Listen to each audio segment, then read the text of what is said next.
ఎంత తీస్తుంటే పైన పోలుస్తావు అసలు నా ఫేస్ కనిపిస్తుందా? కనిపిస్తుంది. ఏదో ఒకసారి నా పింపుల్ కనిపించేది. ఏదో ఒకసారి నీ పింపుల్ ని చూపిస్తావా? రికార్డింగ్ లేకపోతే ఫోటోని. ఓకే. ఏ వద్దే చిచి, మరి ఆర్కిడ్లో అందరూ ముందు నాకు పింపుల్ వచ్చిందని. కానీ ఇది ఫస్ట్ టైం వచ్చింది కదా సార్, అందుకే చూపించుకోవాలి, మళ్ళీ మళ్ళీ రాదు కదా.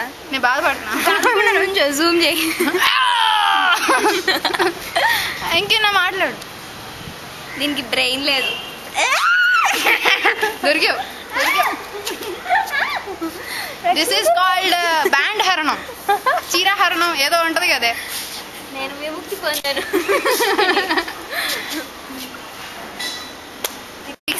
మీ డాడీకి చెప్పు చాలు. ఇంకేంటి ఇంకా శ్రావణి, నువ్వు ఈరోజు వచ్చినందుకు నాకు చాలా ఆనందంగా ఉంది. నువ్వు రోజు రావాలి, కదలకుండా ఇలా ఇలా ఇలా చెప్పక్కర్లేదు. ఆడియన్స్ మీరు కొంచెం లైట్ తీసుకోండి డైలాగ్స్. ఇప్పుడు మళ్ళా నా కెమెరా అంటే భయం లేదు.